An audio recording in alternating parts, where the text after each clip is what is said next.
Hello, everyone. Katie, is that new Welcome. music? I think it's new music. That's the first I time I've heard that. You were grooving. know, right? Amazing. We have new Hi. music. We have a new look. Love it. Our new podcast poster with a little bit of pizzazz, Fresh and modern. fresh and modern. New music to go with it, might as well. So Uh, fun. Welcome to podcast 34. We did not have a podcast in August because there just really wasn't anything going on at that point, and we were kind of all just in summer mode and enjoying the time off. So hopefully everybody had a great summer since July. But it feels like it's been a while since we've done this, and a little bit caught off guard. I was like, oh yeah, we have things to do. It's amazing. Thanks for organizing again. Yeah, You no put a great worries. show together today. Yeah. So today is kind of a big show for us. We are coming into like our third full year of doing this, and we've decided, you know what? It's time to like expand. The boys have done it. They've always had more people. They usually have their 4 people, 3 people. Mhm. And we figured, you know what? It's time to like expand and bring someone new into the mix, Which is amazing. I'm really which looking is forward. amazing. Yeah, looking forward to it for sure. Yeah. There was a couple suggestions that came up of guesses that people thought maybe could be our new podcast host. I Mhm. saw some bowlers who had some beef bowl success this week. I've seen Maria Dalton, who has been doing lots of great work with the social media stuff and Frames of Shame. We saw Alberta Sports Hall of Fame newest inductee, Diane Violini. So she is, I believe, the second bowler ever to go into the Alberta Sports Hall of Fame. So it's not the Alberta Bowling Hall of Fame. We're still in the Mhm. process of creating that. But for those of you who don't know, just outside of Red Deer, there is an Alberta Sports Hall of Fame. So it has anybody from any of the different sports you play in Alberta. You can nominate people to get put in there, and Diane is inducted as a bowler. It's pretty incredible, probably long overdue. It's amazing that she gets to celebrate this with her family and friends at the end of the month. So September 27th, it sounds like, is her official inductee. Yeah, so congratulations for that. That's very exciting. However, she is not our new podcast host. Um, oh, we had who's the other bowler? You're Oh, right. did he say? I can't see what he Mary said. Mary Curie, who is the other Yes, bowler. You yes. are correct. That is the one who is already in the Alberta Hall of So Fame for two bowling. two So females. yeah, That's I didn't know amazing. that until about 4 minutes ago. So when I Mhm. saw your comment, I'm like, oh, that is right. Um, but we can maybe introduce our new host. I asked her a little bit of things today just to kind of get some information about her. She's been bowling for 30 years, which seems outrageous because she doesn't seem old enough to be able to be bowling for 30 years. Um, High game of 448, high triple 1129. YBC Nationals twice, where she had a gold medal in the youth divisions. 19 adult nationals, which I also found to be like such an astronomical number, but like it doesn't surprise me at all. Mhm. With 4 national golds there. Is it starting to like zero in for people? I wonder. She's represented 2 different provinces with a gold medal in This might each be a big one. hint. This That could be might a be a big big hint. hint. So Yeah. each one of her gold medal team medals has come with one of the provinces she's represented. The other 2 gold medals are singles medals, if that throws anybody else a clue. But we're very excited that Megan Gallicano is our new podcast host. Hi, buddy. Hi, friends. How are Welcome. you? Surprise. Yeah, we've been Was there working on anyone this for surprised? we've been working on this for a little while, right? So we're really, really happy to have you join us. To be honest, I'm surprised we were able to keep it a secret this long. This is true because we did talk to her about this before our canceled show in August. So it's been like over a month for sure that we've That known could have about helped this. that we didn't have the podcast in August. Yeah, Right? We can let anything slip. that's right. So welcome. Like, how are you feeling being new podcaster? I'm so excited. I mean, the podcast itself is amazing, but to be with the two of you is just fantastic. I love it. We're gonna have so much fun. We are going to have so much. I mean, I think one of the last podcasts we had you on could have been the Boom Chuckalaka podcast, which was Oh. super epic. It will maybe be as fun as that. Probably not.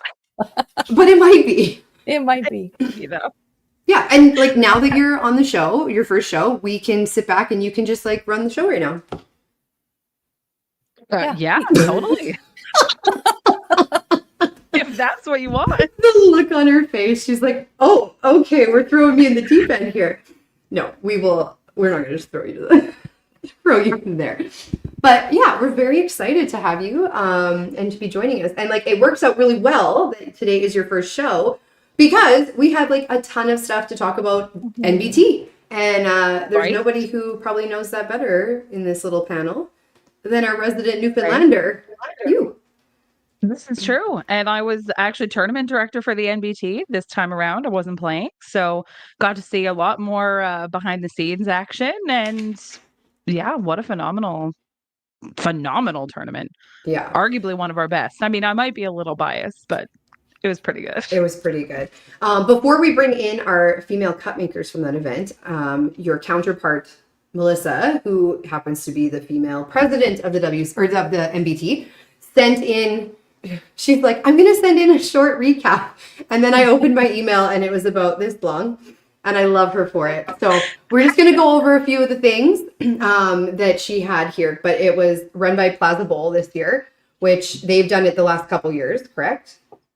We kind of rotate around. Okay. We have 4 centers in St. John's Metro, so we do try to kind of touch in on each of them. Some of the centers, obviously, for some of our bigger events, Plaza Bowl is 36 lanes. So we've had a couple of September events there, but usually our spring events are kind of all over the place. But yeah, Plaza was phenomenal.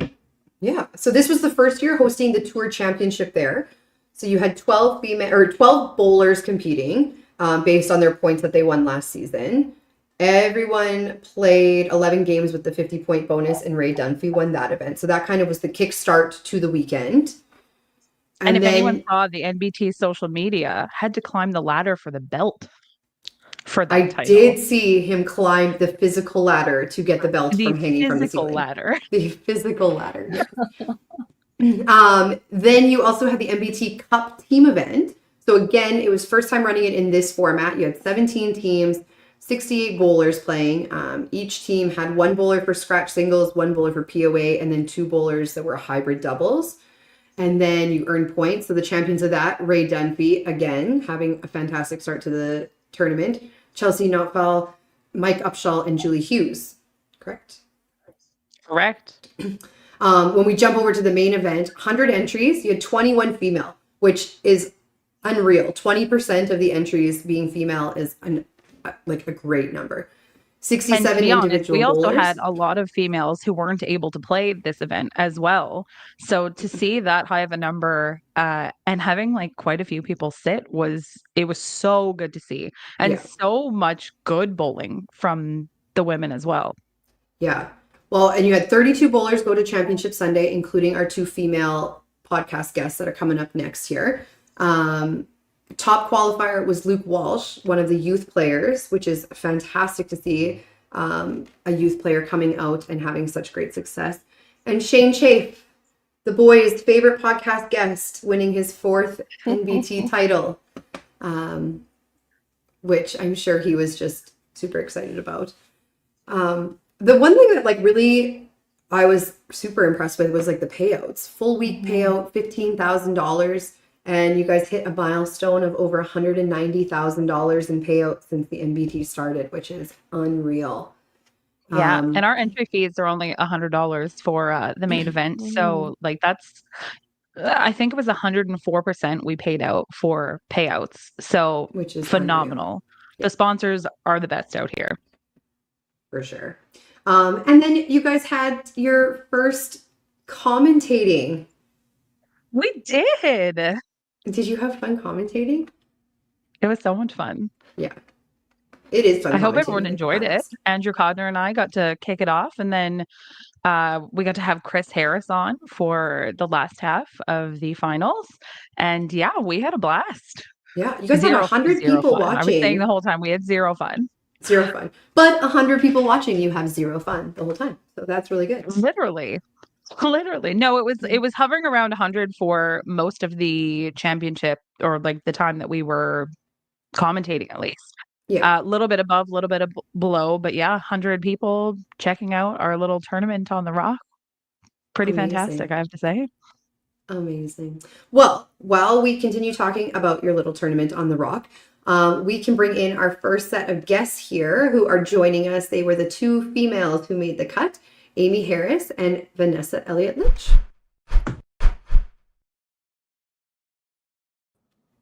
Hello, ladies.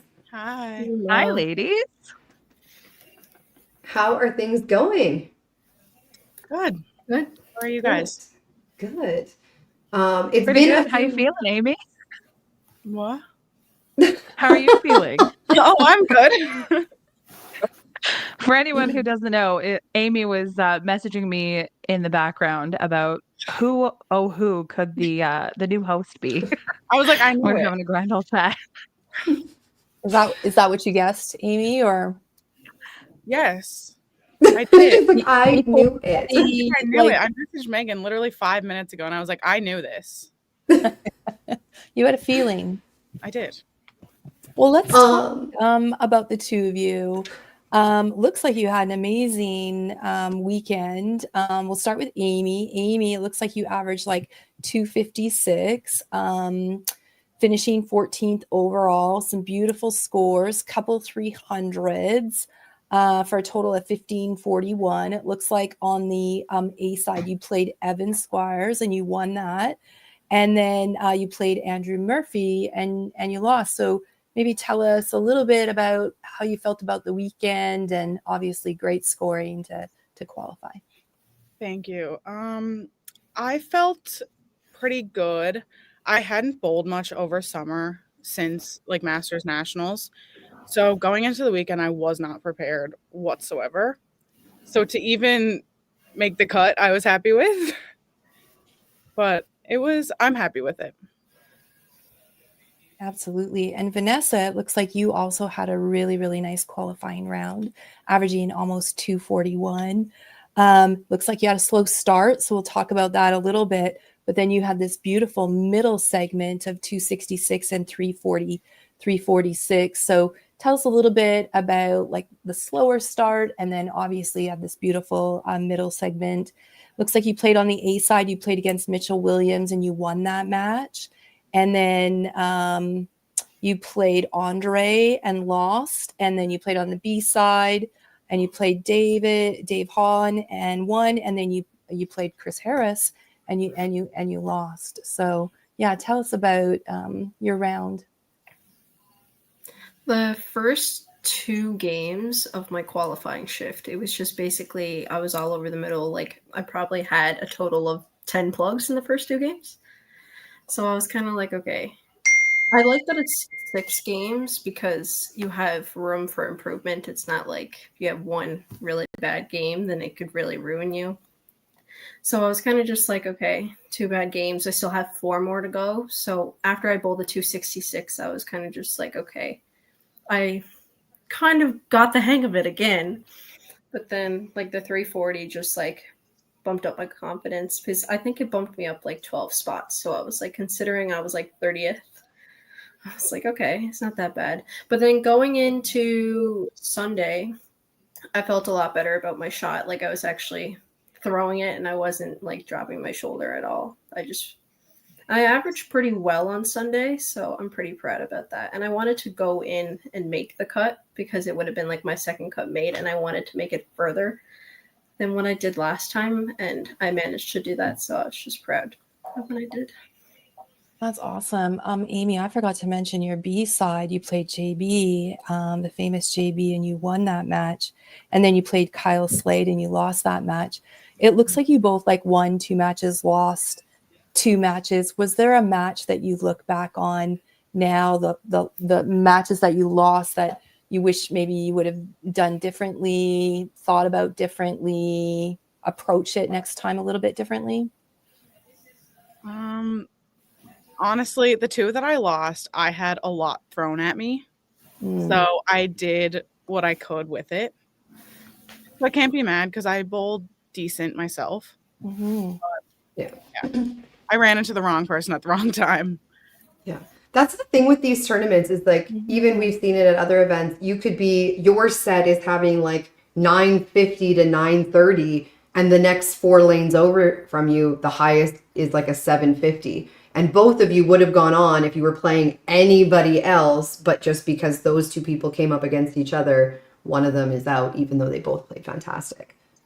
Yeah, when we look at some of the commentary, Jim Head says like, great to see the youth bowlers doing well across the country, and we've started to see this consistently the last couple of years, especially as you've kind of got all of the WCBT, the NBT, like this event, like we're just encouraging participation like at all levels. And today's show is no different, right? A lot of females already in the 2025-2026 season showing up to play. Yeah. And showing up clutch, because I know I watched the end of one of Amy's matches, and she actually needed to, I think you needed a 30. Yes, you needed 30. And had to make a really clutch spare, throw a strike to win. I want to say it was by 2. I think. Was it 2, Amy? It was a very small margin. Like she definitely needed all of it. And she showed up in that stressful moment and pulled out a win on the match in the 10th frame. That's great. Good feeling. And great to see, obviously, the female bowlers, the youth bowlers, but seeing the youth all across, like you were saying, Trace, seeing them showing up in ways that are, and with poise that I haven't seen in decades, really. And to see them show up with all of these like years of experience, I have no idea where they're coming from. But to be doing so well all across the board is so good to see. I really have hope for the sport again, which is fantastic. And you 2 are no exception. Yeah. Future Hall of Famers, right? Like you can It's already true. see it. It's way more competitive. And I think it has to do with a lot of these pro events and the pro league. Like we're just playing more outside of our national events. Yeah. Yeah. So when we think about all the events, like Amy, you are one who often will come out to the club tour events in Ontario. You've been out west to TPC and to Autumn Open, things like that. Do you have any of those Western tournaments on your radar for this season? I'll be in Calgary in 3 weeks. Autumn Open. There we go. Yep. I'm very excited to come out west again. Yeah. You coming with the family or? No, just myself. Nice. Is there other Newfoundland players coming out with you, or like you're literally just coming by yourself? I'm pretty sure. Isn't she? Who? Manor? Oh, yeah. Yes. Her name is on the list. Amazing. And Vanessa, is that something that you have thought about for your future seasons of heading out west, or are you kind of sticking more with the Newfoundland tour right now? Definitely still sticking with Newfoundland tours right now, especially where I am still in high school. But definitely once I get out of high school, I definitely want to go to like the, was it club tour at Nebs? And just like continue on that way. Yeah. It's so funny when like sometimes I have conversations when we have like the younger players on, and because we've literally watched you bowl in how many things in the last couple seasons of nationals and NBT events and all of these things. And then it's like, well, I'm still in high school. I'm like, there's no way, but It's true. like I do the same thing with players out here. I'm like, well, they're like 22. No, they're not. They are still Under 18. Yeah. That's awesome. Yeah. So then sticking with NBT stuff out there, what kind of other events are you playing this year out in Newfoundland? Youth Challenge again? Yeah, I'm gonna do Youth Challenge and then obviously YBC, and then if there's more NBT events, I definitely want to get into those. I don't really know if there's anything else. Oh, Megan, is there anything else? There 11. might be. Hmm. At the very minimum, she's going to be coming to our NBT summer school. So Yeah. That's like you July. both have come to summer school. And Amy, this year Did you were you a find coach a at lot of summer benefit school, from weren't that? you? I was, yeah. How was coaching Yeah, compared to the like year was great. being a player in it? It was kind of weird because I was a student in it last year. So it was like, yeah, just throw me right into the pros kind of thing.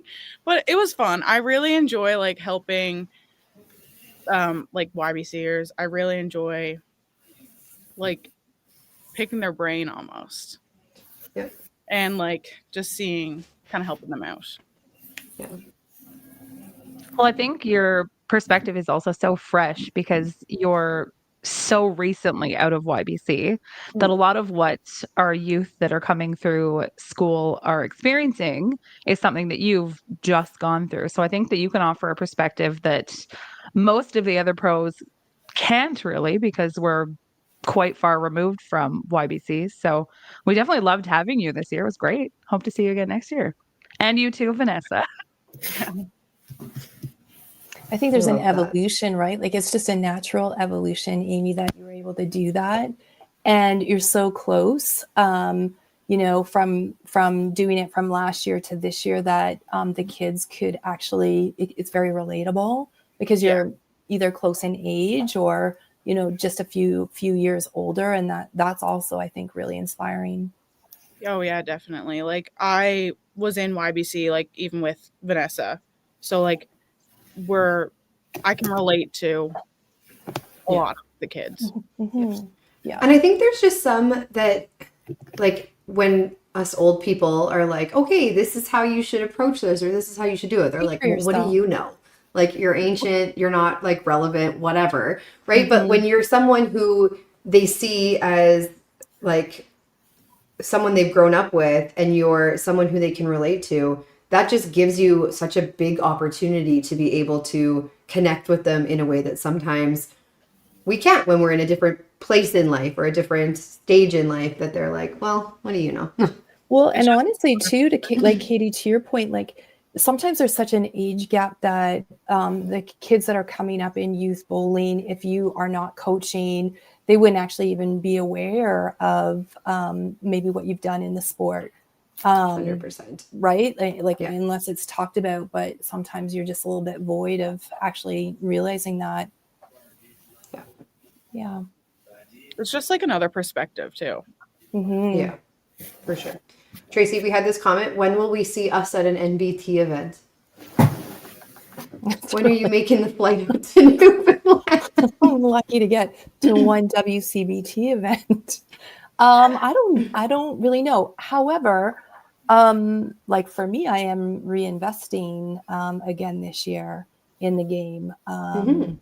So last year and the year before, I was a little bit kinder to myself and wasn't playing as much. Couldn't get to the Beef Bowl because it just happened to be Calgary Corporate Challenge. And I was on our company's bowling team when the Beef Bowl was on. So I was already had a prior commitment. Otherwise, I think Kurt and I would have actually headed down to the Beef Bowl. Yeah. But yeah, I'm signed up for autumn, hoping I can get up to Edmonton. So we'll see what happens. See what happens. Yeah. Yeah. I had really grand plans of making it out to NBT if the teacher strike in Alberta happened in time, but unfortunately it did not. So I did not make it out there. We were even looking when we were at NEBS of some last minute flights to Newfoundland, but good thing I didn't book anything. I would definitely love to make it out to an NBT event though. I think. And I would take a vacation. Like Matter's going to have to have I need you for a guys to little bit put an longer than a event couple of days. in July or August. That's when like I really have lots of free time. Do you though? We get Make the really Katie hot here Rayner in the event summer. in For the anyone who summer. was in Newfoundland Masters 2 years ago, pretty sure no one wants to bowl in July or August. Yeah. I need you to make it in July and August and make sure the weather's not that bad. That we'll turn down the heat for you, Katie. Yeah, perfect. Well, congratulations again, Amy and Vanessa, on a fantastic event. I know that it's the beginning of the season, so I'm sure the rest of your season is going to be just as successful and lots of amazing things coming ahead for both of you. But thank you for joining us. Yeah, Thank well you. done, ladies. Thank you. Yes, Keep it thanks, up. ladies. Have a good year. Congratulations again. Thank See you you. guys soon. See you in Autumn Open. Yes, you See you will. there. See Okay. ya. Bye, guys. See ya.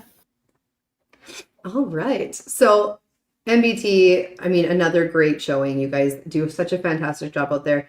And your social media and like keeping everybody up to date is every zone and every association should take notes because it is top notch. So We certainly fantastic try, job. especially because we're so isolated. It's hard for a lot of our players to get to have the experiences that people on the mainland have. So Yeah. I definitely think that the NBT, now again, I might be biased, but I think the NBT has done a lot to enrich the sport here in the province. So I'm really, really honored to be a part of it.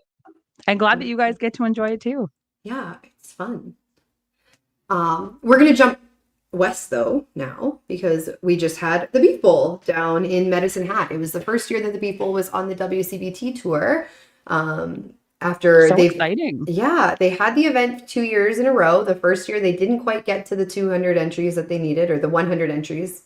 100 entries, I think it was. But then the next year they got that and then applied to be part of the tour. And this year it was their first official year on tour. And it was a fantastic event. So we're going to bring in 2 of our 4 female cup makers here.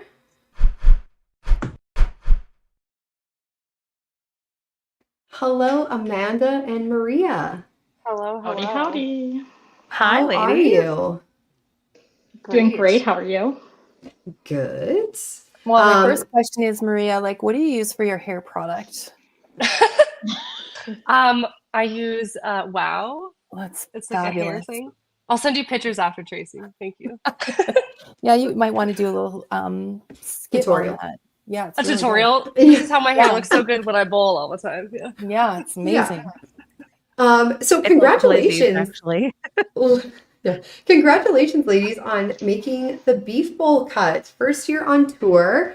Very exciting. And like a stupid high cut. Like 2169 was the cut line. After the first day, people were like, oh, the cut's going to be like 2130. And then a few more shifts happened. They were like, maybe it's going to be like 2155. And then like all of a sudden, it's almost 2170, which is huge for a cut. And you 2 ladies had a fantastic showing. Maria, you played and you were 29th qualifier overall, and you had like a really great set. You started with a 300 right off the bat, showed exactly you were there to mean business. 211 the next game, but then bounced back with a 290. 339 later on in that, a 310 in there. Like, fantastic bowling. And if I'm not mistaken, did you not throw your first 400 this weekend as well? I did. I finished that to end off my first shift. So I bowled on Friday afternoon and then finished off. Like I was feeling really, really good in game 7. I think I threw like 260 or something. Mm-hmm. And then the last game, I was like, okay, well, like I'm out of it. I know I'm going to bowl tomorrow morning. I may as well just figure things out for Bakers tonight. And then threw the 400.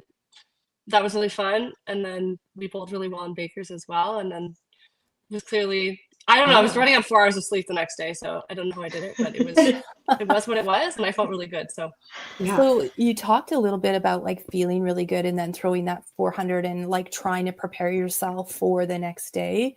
Maria, what was that for you? Obviously 400 is a tremendous game, but what were the slight tweaks that you were doing in your game to kind of get ready for that game and then obviously then the next day?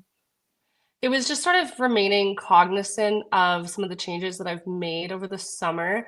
I'm sure lots of people who've watched some of the other podcast episodes or listened to me talk about things online know that I switched from a 4-step to a 3-step approach, and then now I'm throwing a backup rather than a hook, which I think most people are used to seeing from me.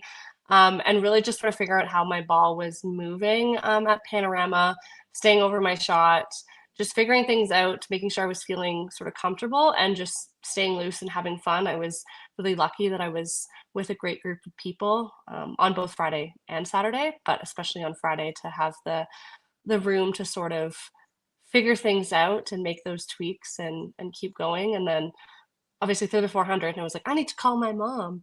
But it was like 11:30 and she was on vacation, so I had to like call her like 3 times to get the push notification. So yeah, that was really fun. And then bowled Bakers and we bowled really well, and then went home and went to bed. Went to the hotel and went to bed. Went to the hotel.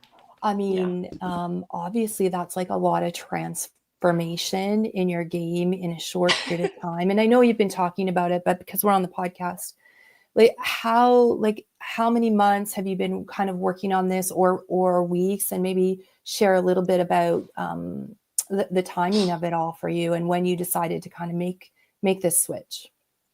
Yeah, I mean, I only came back to bowling in January 2024. So like when we bowled the Open in Grand Prairie, I just kind of decided, oh, I'm gonna try out for the Open and see if I want to bowl again. And then sort of realized after this past season, not making the Open team, bowling at the Quebec Classic, doing pretty well there. And then, going with my mom to nationals and all of that fun stuff, bowling Diamond Ladies. I was like, I want to make some changes. I'm at a point in my life where I have the capacity to do that. And I have the headspace that I'm interested in making changes. So switched to 3 steps at the start of July from 4 steps. And then was sort of playing with my release for a little while, getting some help from lots of different people, giving me some great coaching advice. And then I switched to a backup bowl on Tuesday last week. So it had been like 4 days.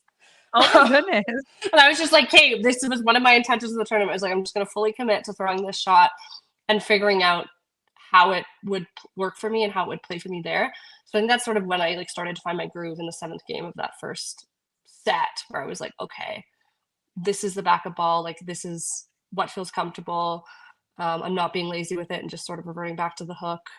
We're like, we're zoned in. We're going to keep doing this. And knowing that I also had Bakers to sort of continue to tweak on that, although it was, less frames, but still. So yeah, crazy timing for that kind of change right before a tournament. People are like, you're insane. I'm like, maybe I was, but it worked out, so it's fine. Yeah, it's amazing. Honestly, though, the mental fortitude in that, like having 100%. The trust. I was just like, I'm going to commit to this. In a ball that you've been throwing for 4 days is absolutely mind-boggling to me. That's fantastic. I mean, most people would get cluttered if it wasn't necessarily working out. Obviously, it worked out, so it was just super easier for you, I guess. But if it doesn't work out, you start to get cluttered in your mind a little bit. It gets a little bit harder, right? I definitely did the first shift, like trying to figure out, like, okay, how is my ball playing here? How much rotation I want to put on it with the backup. And I was just like, no, it's okay. Like, I had gone and thrown like a few times last week and really worked at ironing out all of that stuff. So I was just like, no, we're just going to trust it. We're going to figure it out. Like, at that point, I wasn't throwing well enough to be anywhere near the cut in my first shift. So I was like, okay, we'll just use this time to work through everything. And I had already committed, like, I'm going to throw 2 shifts if I need to. So I had that, backup in my head that I would do it anyway. So amazing. And Amanda, you also had a fantastic event. Great. Yeah, like so we're gonna read out the scores because like it was an incredible set. Insane. 315, mind-boggling. And then you had like a 240 game, which like is not a bad game, but I had to get my steak by dinner. I had to focus. Yeah, compared to like the next 3 games. So 315, 240, 324, 323, 327, 371, 203, 246 to finish 2349 with a 293 average, 4th qualifier overall. Wild. Great. I was telling Megan before we came on podcast about how I came and saw you right as you were finishing that shift, and I'm like, fantastic bowling today, and you're like, I have no idea, like I don't know what it adds up to, I don't know where I'm at. Nope. I'm like, there was not a single thought behind these eyes in terms of score. Like, I was just having such a good time and enjoying what was happening and enjoying everyone around me and just really loving that my shot was what I wanted it to be and that it was doing what I wanted it to do. And like everyone's like, well, you could like figure out that 4 300s is whatever it is. I can't even remember because I'm so bad at math. But like I literally did not think about it. I literally Just went on to the next game. just went and bowled and threw the ball. And like, did it really matter what the score was? It didn't, because I was gonna have to bowl 8 games regardless, right? Like you're just gonna have to throw it and see what happens. And yeah, you were like, what did you finish with? And I was like, I don't know. And you're like, well, like add up what you got that game with like everything. I was like, yep, did not No keep track idea. of a single game. Like I knew that I had like multiple 300s. I was like, wow, 5 out of 6 games are 300s. That's so crazy. Like, isn't that great? That's so fun. That's so much fun. Like, and that's just what I kept saying. And that's where I kept my focus and paid off. I think I said, I'm like, Amanda, your 4th qualifier overall. And she was like, what? Like that? Her literal response to me was, that's funny. It was funny. Like, because I bowled 2 other shifts and the first one was like maybe a 240 average, maybe. And I think the other one was not much better. And then to just come out and be bombs away, like, I love it. I love it. It's so funny. It's so fun. And like, what better place than the beef bowl? You knew I feel were, like this is a tangible example, about how important it is to just like go with the flow instead of dwelling on this shot or that shot. Just letting it exist and happen and focus on the ball in hand and look at what you came up with. Like that's absolutely fantastic. And eat the steak bites. Obviously the True. steak bites. I don't know when you ate the steak bites, but if you ate the steak bites just after that 240 game was the steak at the 240 bites, game, then you shot 1345. That was the number for 4. Yep. 1345 after the steak bites. So I love how even now she's still like I'm still in shock. Like, how do you comprehend that? Like, how do you comprehend like the Monday before all this happened? I was like pitching a fit to Greg DeGrazia and was like, I'm not gonna play the beef bowl. Like, I'm playing so terrible. And he's like, okay, enough. Like, you're going and you're gonna have fun and you're gonna enjoy it. So pack your bags. Let's go. Like, we're doing this. And I was like, okay, I guess I'm bowling it. See what happens. He's like, you're gonna make your first cut. I was like, okay, yeah, absolutely, Greg. You betcha. And I did. So I don't know when the shots not were only off. did you make your first cut, you absolutely demolished it. Oh yeah, like 300 pins more than my previous. I bowled one other 2000 in my life.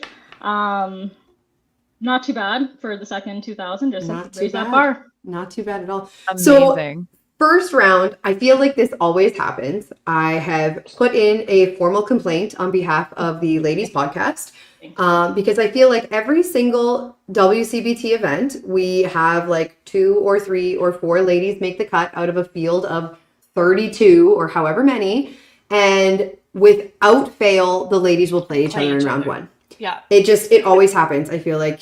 What are the chances? Without fail, whether it's in the seeding or whether it's in the random draw, the ladies will play each other first round, and it happens all the time. But you two ended up against each other in the first round of the A side. Did that help with nerves a little bit because you guys know each other? You've played Diamond Ladies, you play the same like open events, like those things, or did it maybe increase the stakes because now you're against each other? Like, how did you feel going into that first match on the A side? I mean, I know for me, like, I was like, yeah, I know Amanda. We've played with each other. We've played against each other. We've played plenty together. Amanda is my favorite person to hug because she has the perfect height. People who know me know I'm really tall, and Amanda's like just a little, she just sits in so nicely. So I was like, oh, I have this person in the pit with me. It's great.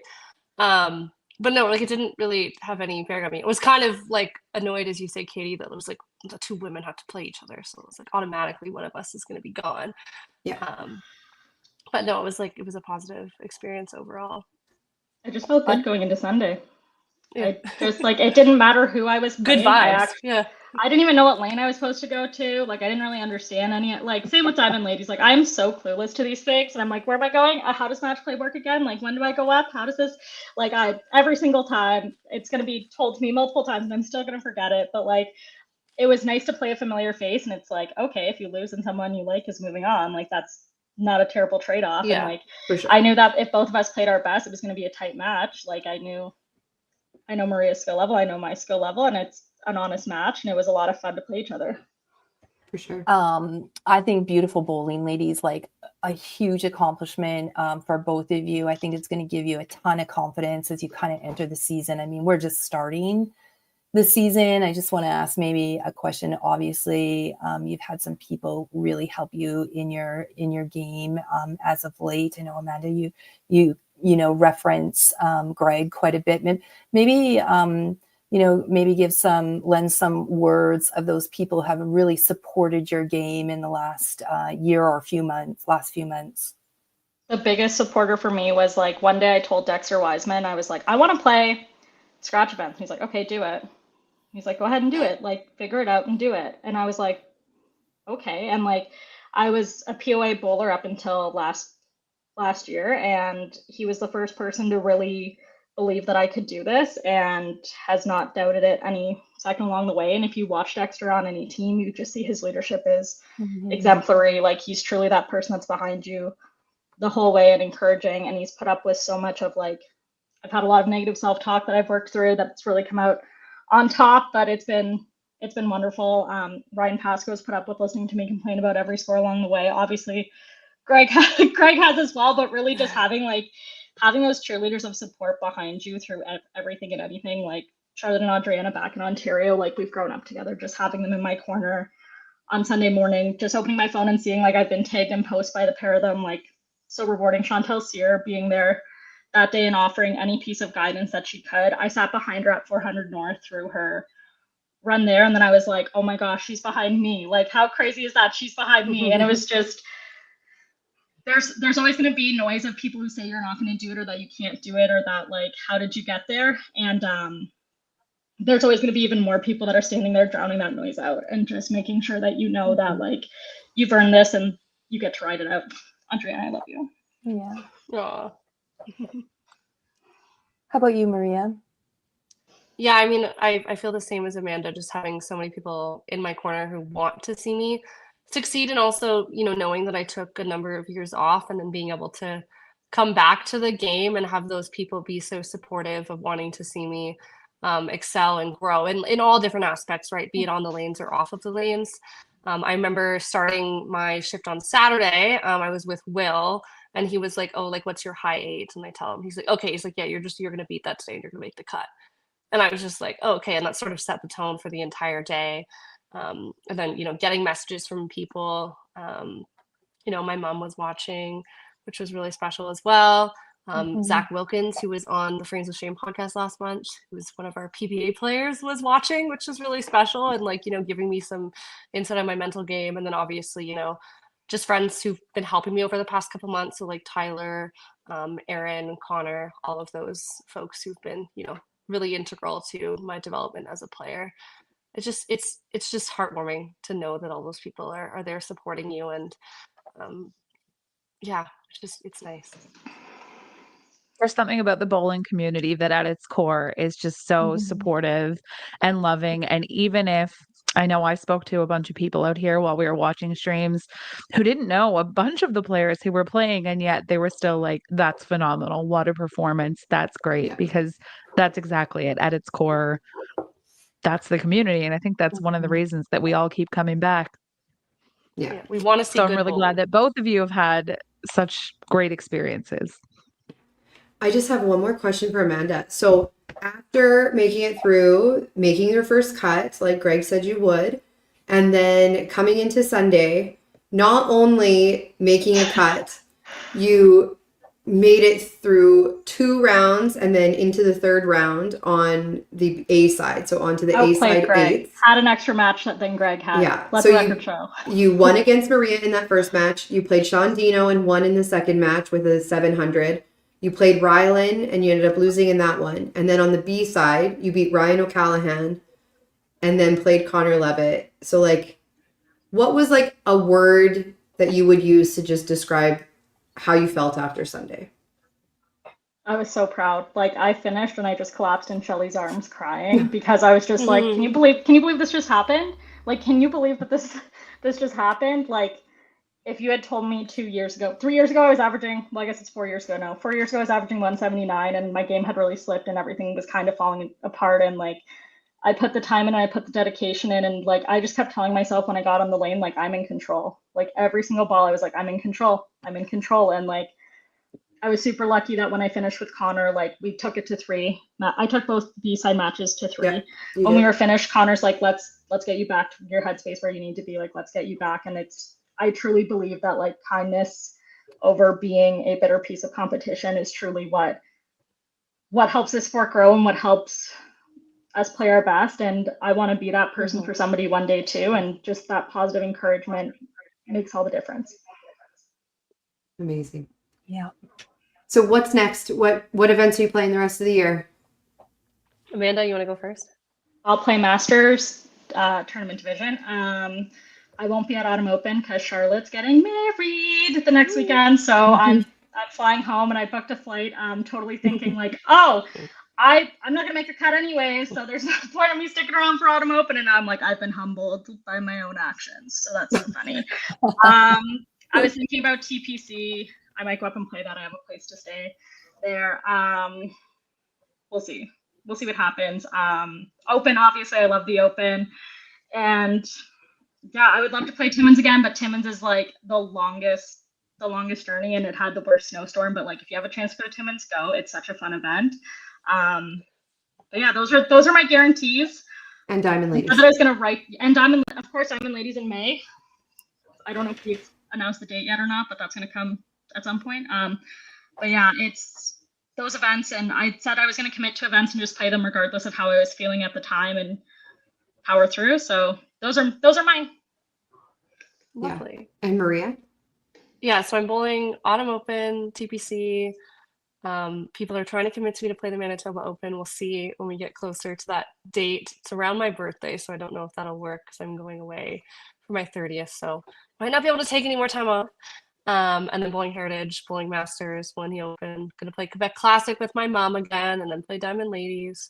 And then obviously helping with Pro League is taking up a lot of my schedule.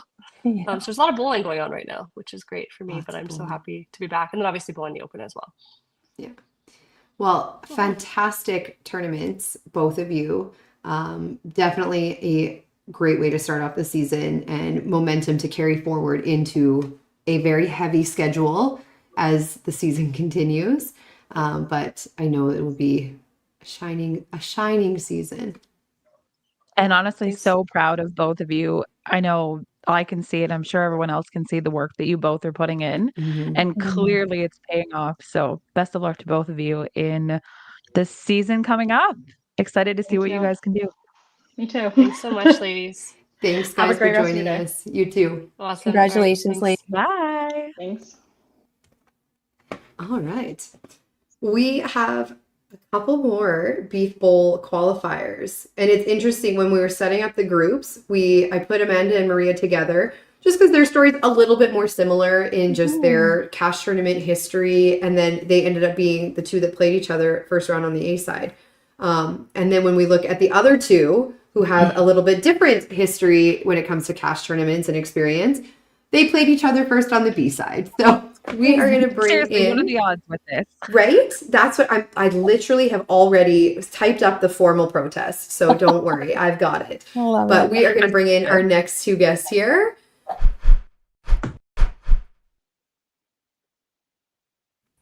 Hello, ladies. Hello. Hi, ladies. Well, How are things going? we've got like a Carnage Queen on the left-hand side of my screen, and then we've got a recent Hall of Fame inductee on the right hand of my screen in Heidi. So, man, girls, I was So good. glued to the live stream.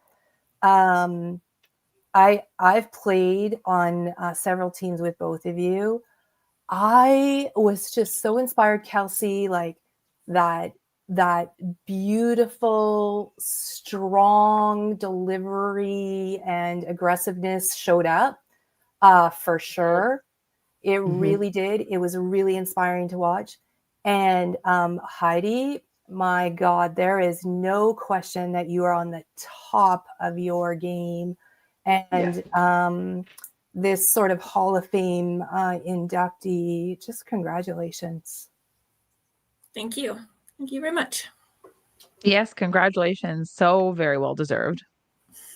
Yeah, something we had a talk a couple of years ago, perhaps on a podcast. I don't remember, Heidi, but it was something that you were always striving for, right? There's two things that you were always striving for, and I know you're still looking for the second one. And you're going to get it. You're absolutely going to get it. Your time's going to come for that. But this probably came a little bit as a surprise, this inductee. It's well deserved if you think about what you've achieved in the last decade, and that Edmonton Women's Open team has, been pivotal to part of your success, and obviously lots of all stars and all of that, Masters gold. I mean, I can just keep going. Did you ever think it was going to come this soon, or did you think it was going to come at all? Yeah. But yeah, it's hard not to think about. I mean, you go to nationals and you see the inductees, and it's like, oh yeah, someday, maybe I'll be lucky enough someday. Yeah. And to be inducted at this point, when I feel like I'm still going fairly strong, is She's on the wild up. to me. Yeah, I love this for you more than anything. And just I'm a like, very proud teamie. yeah, like as you same here. Like I've played on teams with her. It's just it's been a wild ride, and I'm so glad that you kind of kept with it.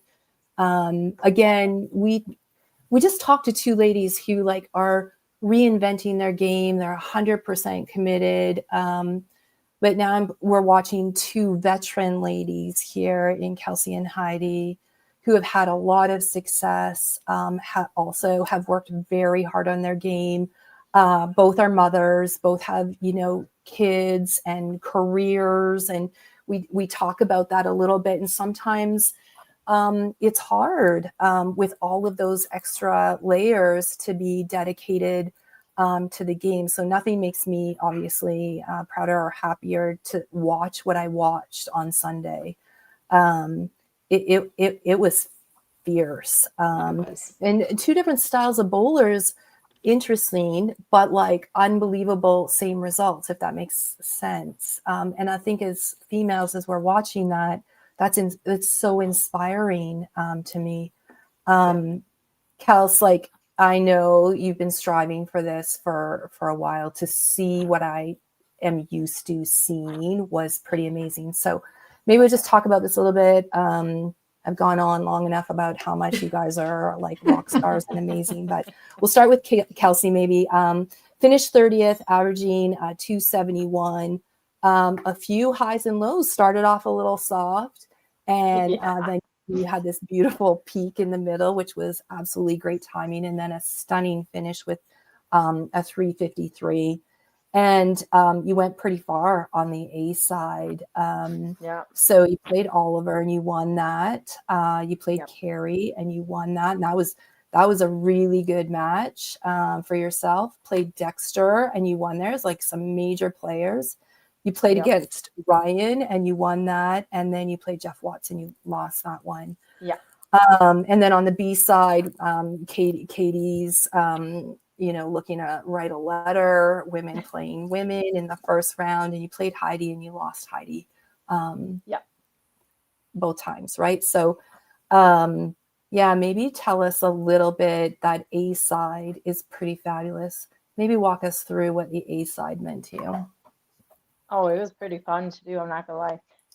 It's been a while. It's been a while since I had that fire back, but it actually started pretty funny because I got a call Saturday night by Bradley saying at 10:30 while I'm in bed saying you might have to roll off for 30-second spot. And I literally told him to F off. I'm going to bed. This isn't happening. And he's like, no, literally, you might have to roll off for 30-second spot. I'm like, what? Are you serious? And he's like, yeah, so do not go to bed. Be prepared to get out of bed and dress yourself. And I was like, great, awesome. I was like, so are you coming to take the kids? Because they're both asleep. Like, just like mom's, life. So that it turns out I didn't have to bowl, which was nice. And then I get to the lanes and they're like, you actually qualify 30th, not 31st. We have to switch your opponents 10 minutes before we're supposed to start. And I'm like, oh, okay. Okay. Well, all right. We're got this. We got this. So I bowled Oliver. I won, and then I lost against Heidi. But then, like, I knew my other matches. I was like, hey, you're going to have to, like, stay down, stay focused. If you want to keep winning and keep going, you're going to have to bring that fire back. You're gonna have to find it and run with it. So yeah, I found it and I ran with it. Brad really helped because I kept like popping up, and I actually struggled with the heavy approaches and the amount of oil on the balls. So I actually kind of had to change up my approach a little bit just so that I could actually hold on to the ball. But yeah, it worked. I figured it out, and Brad was really actually a big rock, because I just kept looking at him. He's like, slow down, stay down. I was like, okay, got it. Yeah, you're right. Yeah, I got And then I started punching a few games, right? And I was like, oh, again? Like it was either punches or strikes. Like that was yeah. it. So yeah. So I really just had to really pivot, and I didn't get mad at myself. I was like, it's okay. Usually in the past, I was like, it's been a bit of a mental struggle. I would get frustrated with head pins so fast. And I don't know what happened. Like Sunday, I was like, it's okay. We can come back from this. It's fine. Like when I bowled Dexter, I started in the second game with 3 head pins. And I looked right at Brad and I'm like, are you serious? And he's like, it's okay. Do not get mad. Just stay with it. And then I threw 300. So, it goes to show it's just, the game is never over until the game is over. So, yeah, it felt really good. I was throwing bombs.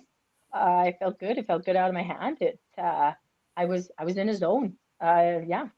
I just wish, the last game against Jeff that I didn't have some shoe malfunctions that put my confidence. It definitely dropped my confidence a bit. But then I did get it back. Just punched a little too much, I think. But that's okay. I'm still not mad about it. So. Yeah. It was very reminiscent, Tracy, of an Open Nationals that we may have had a shoe malfunction at. I'm like, I could just sit there and I'm like, I'm not even playing right now and I'm panicking for her. Like, we need to get this shoe fixed. Yeah, like it was hard because I warmed up throwing and it felt so good. And I was like, oh, okay, I got this. This is okay. And then I threw my first frame and my shoe started on my like drag push foot. off. Yeah. It started rolling under. So I was popping up right away because I was like, oh my God, what was that? And then I was like, it's okay, overcome it, it's fine. And then it kept doing it, but then it was rolling even more under. And then I couldn't stay down. I couldn't throw the ball, and it was really messing with me. And I was like, oh, get it together. And I was like, no, you can overcome this. And I should have just switched the shoe faster. But thankfully for Curtis, who fixed my shoe, and then I was able to get back on it. But yeah, it's just, I really rely on that foot. So I was a little panicked for sure. Well, what's really interesting, and like I actually think it might have been CJ, but we're watching the live stream, but Kaylin's in Lethbridge right now, and Kurt was downstairs. I actually think CJ sent me a text and asked me if you had changed your shoe. I did, yeah. So like, I think she noticed that. I didn't notice it, but yeah, that's interesting. I didn't realize that. I'm like, I don't know. Now we're okay, but yeah. Amazing. Definitely, What's so funny though is you said, Kelsey, that it was a bit of a slow start, and you're like, I kind of had to get that fire and get that rhythm. I was watching the stream, and I can't remember what game it was, but it was a bit of a slow start, and I think you threw like 6 or 7 strikes to finish, and like you didn't even throw the first 3, and I was like, Kelsey's back. There she is. Yeah. And it was like, you sheeted it, and the fire coming out of you, it was like, oh my God, she is running away with this now. And that was just in qualifying. And I was like, it was almost like I could see the switch right there. It was like something happened and the fire was there, and it lit it onto you, and you just never put it out. Never put it out. It was literally after the second game, because I had like 5 or 6 head pins in the second game. And again, I was like really frustrated. And I went to Brad, and he's like, you have to stay down. Like, you can't pop up even a little bit. And I'm like, well, I can't really stay down. I'm sticking.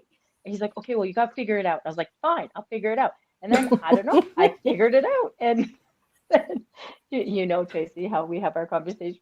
Yes. Okay. And then I started rolling with it. I was like, okay, this is working. Okay. And then it like snapped. I literally like switched and it was like game over. Let's do Yeah. this then.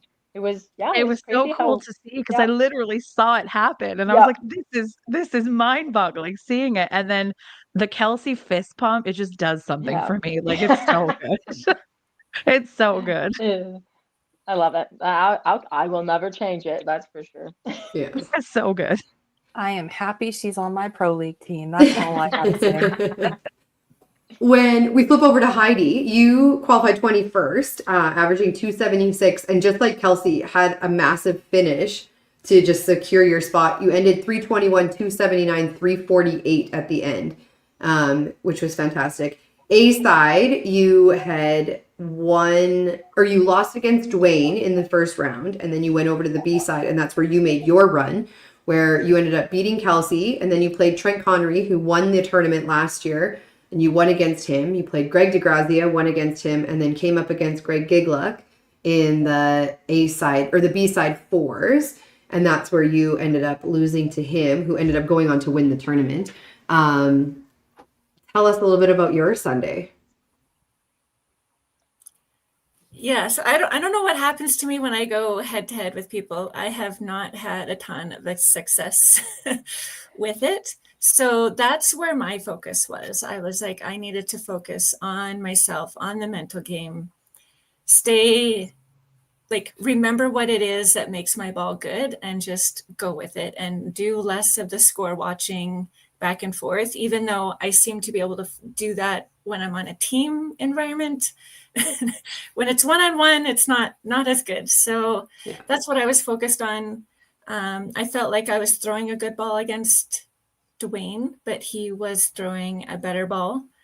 So when I went to the B side and I matched up against Kelsey, I was like, okay, let's try this again, see what happens. And then, yeah, I just went with it. I had bowled Trent when he went on to win last year. I had bowled him.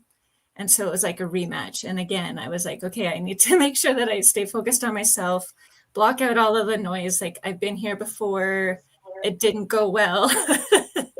This time is going to go different. And that kind of helped me with the match against Greg, because that was when I really felt it. Like, I was like, okay, I'm not losing. And then I lost some of that intensity when I went up against Greg, because I grew up bowling with Greg. Greg is such a nice guy. Yeah. I was like, okay, whatever happens, happens. And yeah, I think I've learned that I can't have that mentality if I really want to make sure that I'm winning.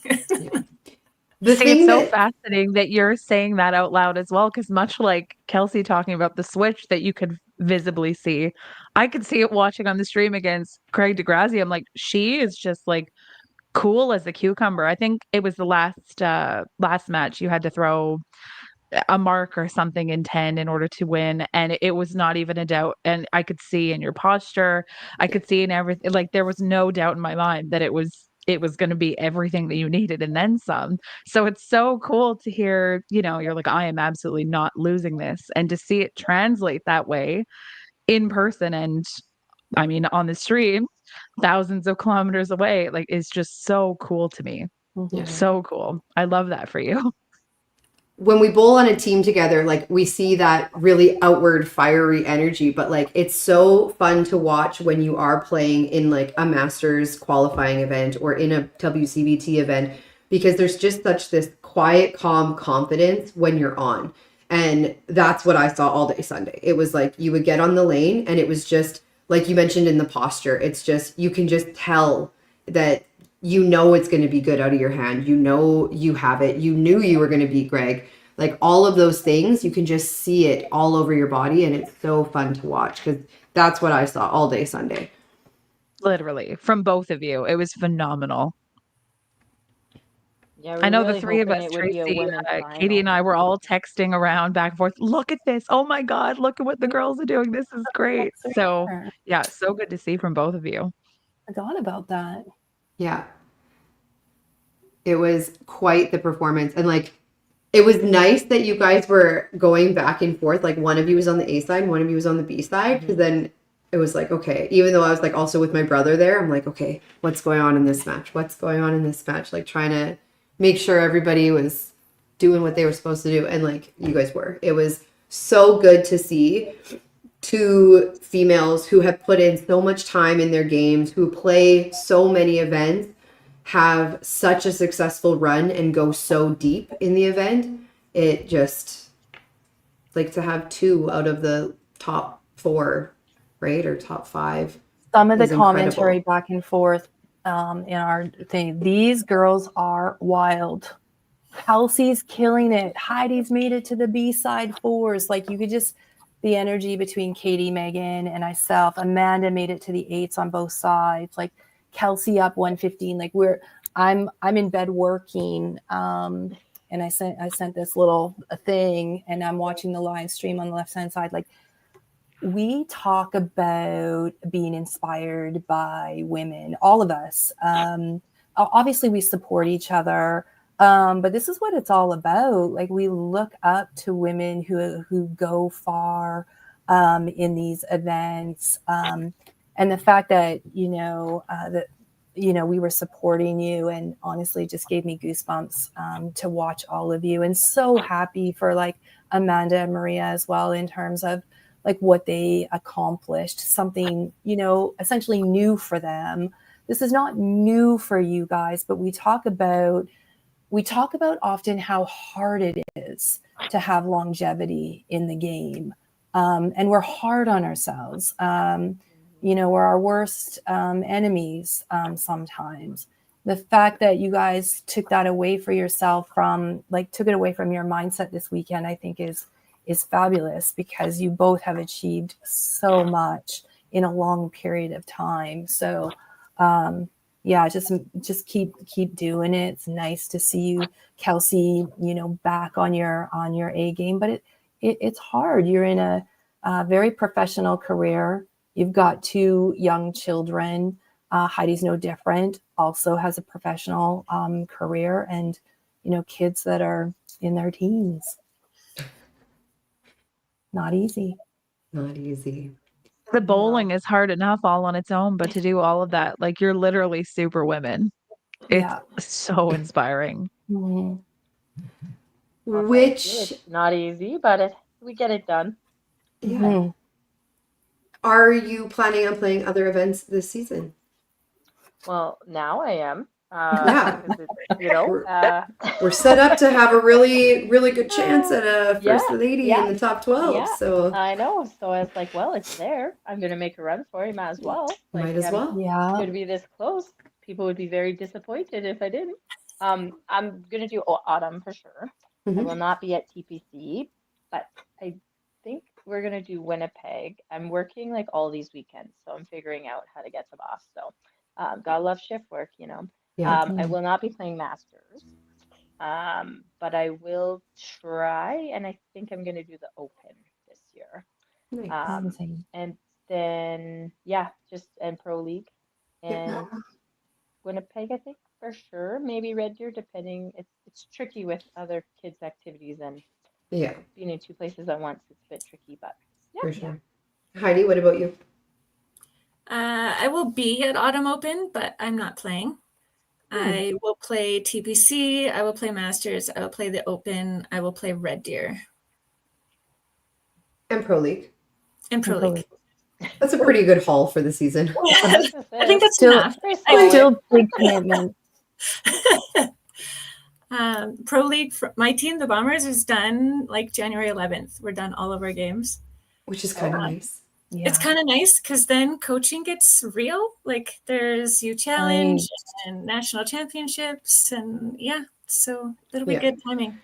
Are you still the only female on the Bombers this season? Yeah, so they better hope that I don't fall down the stairs or something.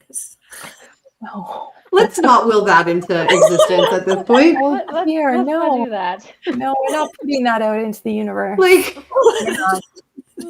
we're not. No. oh, Like, Heidi. how do I bubble wrap myself?